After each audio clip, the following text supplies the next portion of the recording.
Hey everyone, Sparks back with another Goddess Victory Nikke video, and it is time for another developer's note. Some of this stuff is really exciting, some of it just makes me laugh.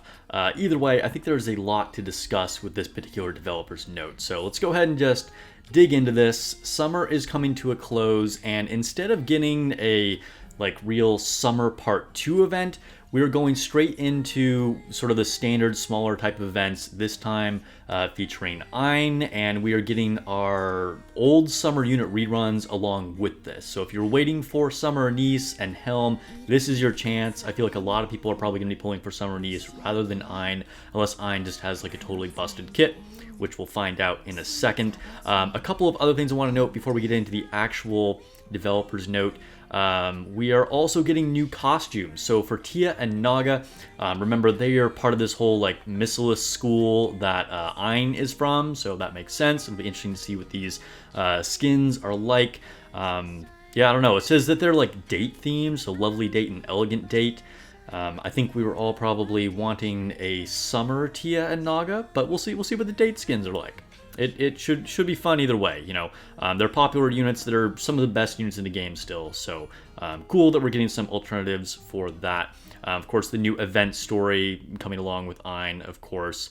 They're going to update some things in the archive, new daily login event. We are getting skill resets available on the 25th/24th if you're in the US. So this is going to be useful in case you want to respec any of your older units, and maybe you just spec'd into something specifically for the solo raid and now you want to kind of pull that back, so that's available to you.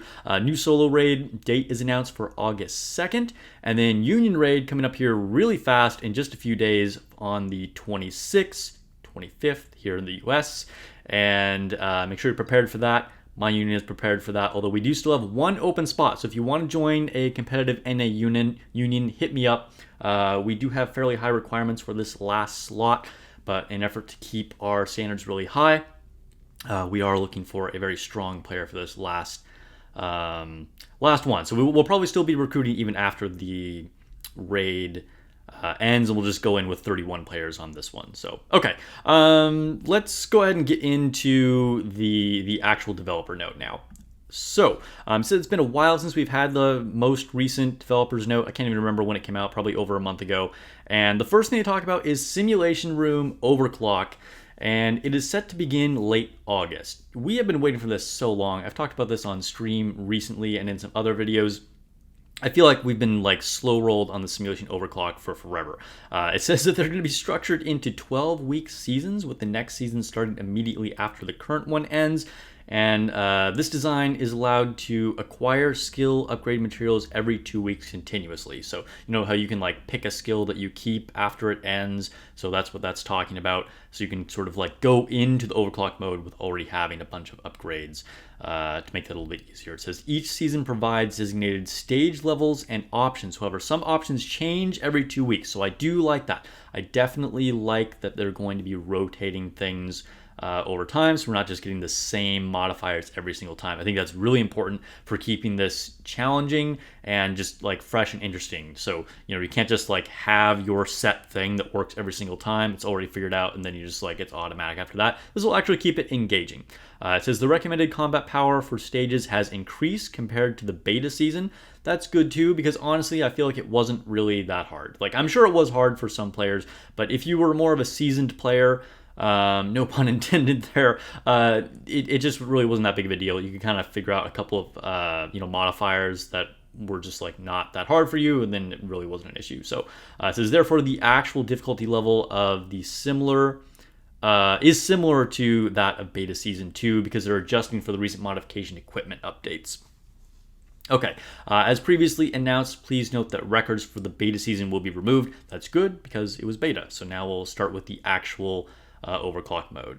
All right, anomaly interception. This is something that I'm really excited for. We've all wanted this for a long time, and something that I gave direct feedback on when we did a focus group, so it's cool to actually see this happening. We are going to get new types of interceptions. It says anomaly interception introduces bosses at higher difficulty levels, such as combat level D, level S, and special anomaly combat. So it looks like we're going to get multiple levels of anomaly combat, and it says featuring bosses like Ultras and Indivilia. Ultras? Was Ultras the name? I think it was just Ultra. Anyway, Ultra and Indivilia unseen in previous combats. Now, we have seen them in previous events. However, they haven't been an interception. So I think this means that it's just like unseen in interception before, unless they're just like new versions of these bosses that we've never seen, because we have seen them in previous incarnations of other events. But in any case, new bosses for interception at the very least. This content is designed to be significantly challenging with the maximum nikke level limit set to 400. Now, keep in mind, this is twice as high as the normal special interception, which is set to 200. You might ask, well, what difference does that make? If it's set to a certain level, then it's set to a certain level.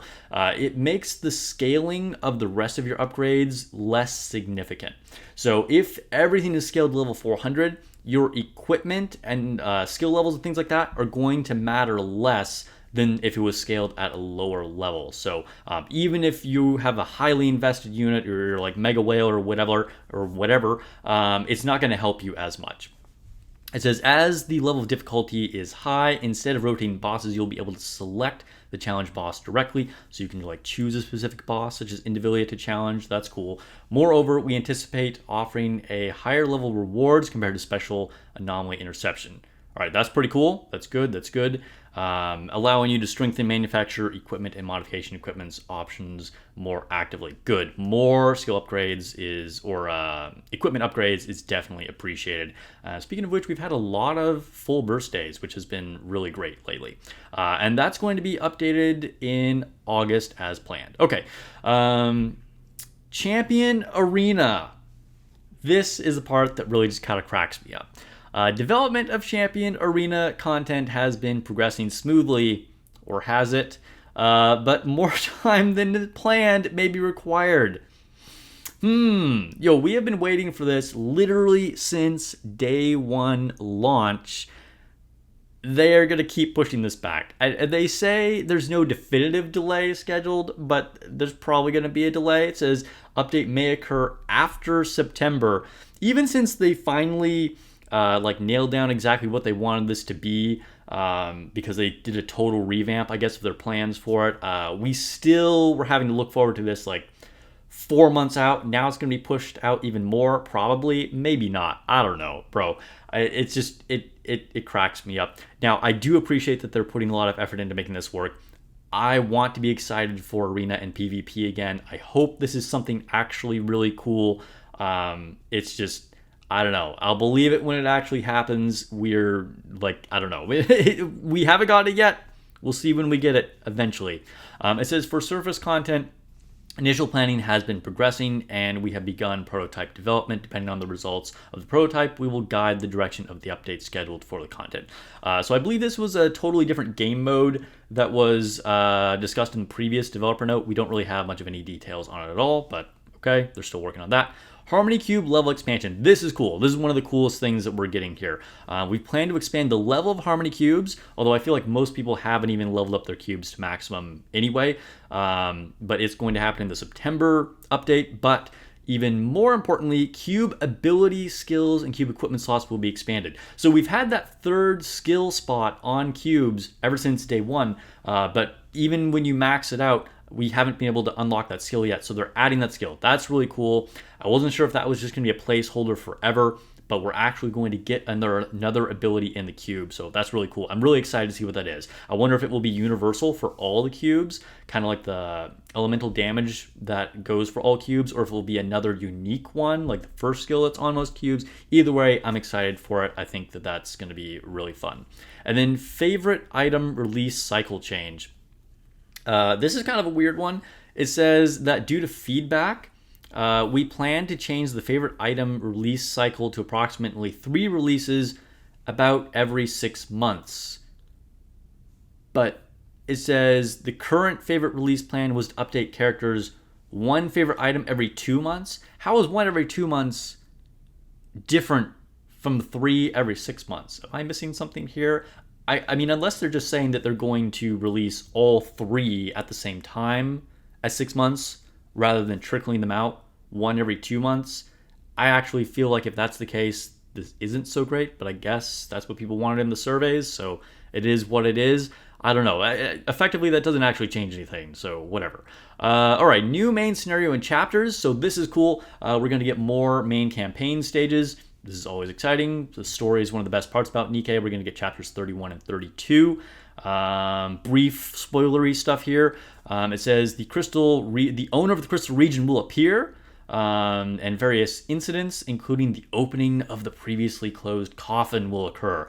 All right, that's exciting, which means we're probably going to get a very hyped and anticipated character at least being shown potentially as a unit soon. Maybe, I don't know, maybe it'll be like 2-month anniversary because she'll be like more in the story now. We'll see. I won't say anything more about that, but that is big hype. The main scenario will be updated in July. We'll also get lost sectors and new bosses. That usually comes along with new campaign stages as well. Archive, event, and edition. Okay, cool. And this is lastly our development team, and I feel the greatest reward when community enjoys Goddess of Victory Nikke. Therefore, we will always put forth an effort into providing greater fun. All right, a lot of cool stuff here, a lot of exciting stuff. It's sad to see summer coming to an end. We're not getting a real summer event part 2, but we're getting, character release of Summer Units Part 2, and I know there's a lot of people that still really want to pull for Summer Niece, and probably some that want Helm as well. So that's definitely good for a lot of players. And honestly, for me personally, I think this is good. We'll have a little bit of break, can rebuild some resources, because remember, we do still have a collab still coming up really soon that's supposed to be probably at like the end of August. Stellar Blade, maybe Evangelion, maybe, who knows? We'll find out.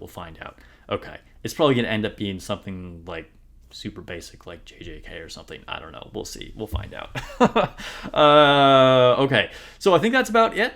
Yeah, let me know what you're most hyped for, and what you're most skeptical about, and what you think is never actually happening. I kid, I'm joking. The development team has always done great work. Thank you, Shift Up. I'm excited for the new stuff coming. Nikke is in a really good place. Enjoy summer while it lasts. Bikini waifus is the best time of the year. All right, catch you guys in the next video. Don't forget to like and subscribe for more Nikke videos. Peace.